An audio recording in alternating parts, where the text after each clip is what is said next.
bring in and welcome the Sheriff of Terrell County, retired Border Patrol agent Thaddeus Cleveland, and retired U.S. military intelligence officer and retired lieutenant of the Nutley, New Jersey Police Department, Steve Rogers. Gentlemen, good morning. I'm a little fired up here, but I do want to say Happy Father's Day to you and all the families in your family. But what the heck is going on here? I'll start with you, Lieutenant. We've been warned of the threat of a terror attack that's growing from the FBI and from others. This guy used the app to get in. The Joint Terrorism Task Force has this guy on their radar. No flags go off. Nothing to see here. Right across the southern border, just looking for a better life. You tell me, Lieutenant, can it get any more dangerous than this? Because I would say at this point, we've just been lucky that nothing has happened like another 9/11 at this point. So with 300 terrorists coming into our country. And the luck is running out, Mike. Fact of the matter is that think about what you just said. They're here from 2023. Those are the 8 we know of. We don't know the hundreds of others that may be here. What did they do between 2023 and now? Reconnaissance, collection of intelligence and information, and targeting. We've got 2 major events coming up. Remember this, terrorists want worldwide publicity, correct? 2 major events coming up, which I believe could be the targets: the Democrat National Convention and a Republican National Convention.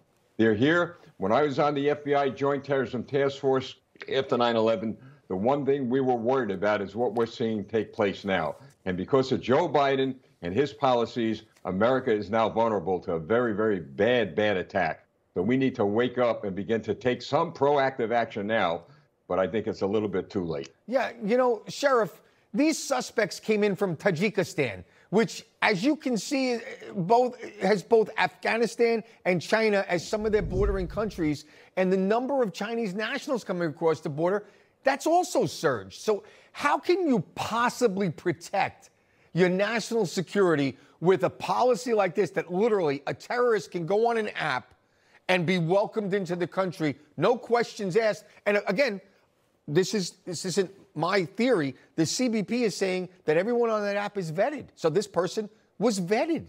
You tell me. You know, and I'm blown away at that. I had not heard that piece about the CBP One app at this point. But look, hey, not only are our borders vulnerable, but our country is the most vulnerable it's been. We continue to allow thousands of people in, and look, after that last executive action, we still haven't dipped below 3,000 apprehensions. You know, and it's been over about a week and a half now, I believe. So, and you spoke to the Chinese. We've already surpassed the amount of Chinese that were apprehended last year, almost doubled it already. And then you look at the number of Mexican nationals crossing through San Diego. The Chinese are outnumbering them. Right. That's absolutely unheard of. No, and you know what? To that point, Sheriff, I want to just add this because I speak to a lot of experts. It's one of the benefits I have having been in Congress and being here with NewsMax. We do have access to some experts that know China very well. You do not get out of China and come to America without the Chinese government knowing about it and most likely blessing it and allowing it to happen. So these Chinese nationals that are coming here, unlike the Mexicans, they're not just sneaking out. The government of China knows, the communist government knows exactly who's coming here, and that, to me, is a red flag. But, Lieutenant, very quickly, 30 seconds to you so I can give you each 30 seconds. El Salvador, illegal migrant charged in rape and murder of Rachel Morin, a mom of 6 from Maryland, while she was out for a jog in 23, similar to what happened to Lake and Riley. And like Riley's case, the suspect also has previous criminal history as well as reported ties to a gang, including the attack on March last year that included a 9-year-old girl. Maryland is not a border state. So that's why I brought this up. This is my point. This is across our entire country, and we can have violent murderers as well as terrorists anywhere in our country.